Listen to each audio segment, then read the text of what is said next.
CNN, 17th of November 2022, Justin Trudeau receives a lesson from China's Xi Jinping regarding suspected leaks and press freedom. On Wednesday, Canadian broadcasters could catch Chinese leader Xi Jinping in a rare open moment as he reprimanded his Canadian counterpart, Prime Minister Justin Trudeau, for what he called leaked remarks. Which form of Chinese diplomacy involves secrecy and keeping one's affairs private.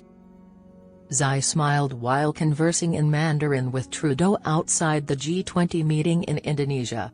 However, the English equivalent of what he said was somewhat less cordial and outright rude. Defaming and insulting a head of state. The interpreter for Xi said, "Everything we've talked about has leaked to the papers, and that is not right." Once more, Xi talked as Trudeau nodded. The translator added, "And that was not how the dialogue was done."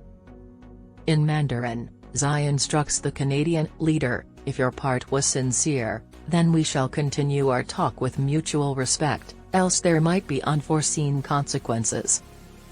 When Xi's interpreter tries to translate what is said, Trudeau interrupts him just before, "If your part was sincere." Trudeau stated, "We will continue to work constructively together, but there will be topics we will disagree on. In Canada, we believe in a free, open, and frank discourse."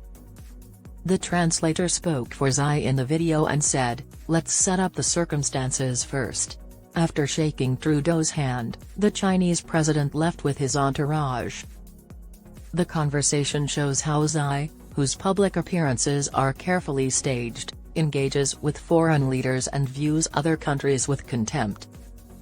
In a statement to the press following the conversation, Trudeau acknowledged on Wednesday that not every talk will be comfortable. "But it's crucial that we continue to fight for the causes that are significant to Canadians. We always do this, and will keep doing it," stated Trudeau. China's foreign ministry responded to inquiries over the event by stating that Canada should create conditions with concrete actions to strengthen ties with Beijing. Essentially, this implies yielding to Chinese demands.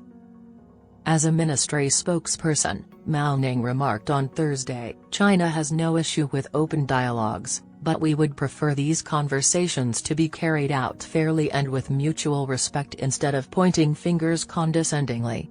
China is not to blame for the recent challenges in bilateral relations between China and Canada." Mao disagreed with claims that Xi's comment was a genuine threat and added that the video shouldn't be seen as Xi criticizing anyone. Following an almost three-year exile from the international scene, Xi is looking to reassert China's global influence at the summit in Bali. Due to escalating geopolitical tensions, disagreements over trade, the cause of the COVID-19 outbreak, and Beijing's growing collaboration with Moscow, notwithstanding Russia's war on Ukraine, China's relations with U.S. allies have gotten worse to varying degrees in recent years.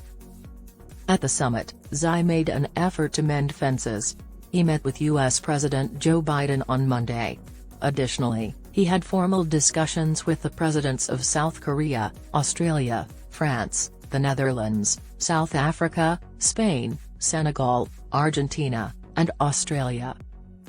The absence of such a meeting may be due to the rocky relationship between the two nations ever since top Huawei executive Meng Wanzhou was imprisoned in Canada in 2018. 9 days later, in reprisal, China jailed 2 Canadians. In 2021, all 3 were made available.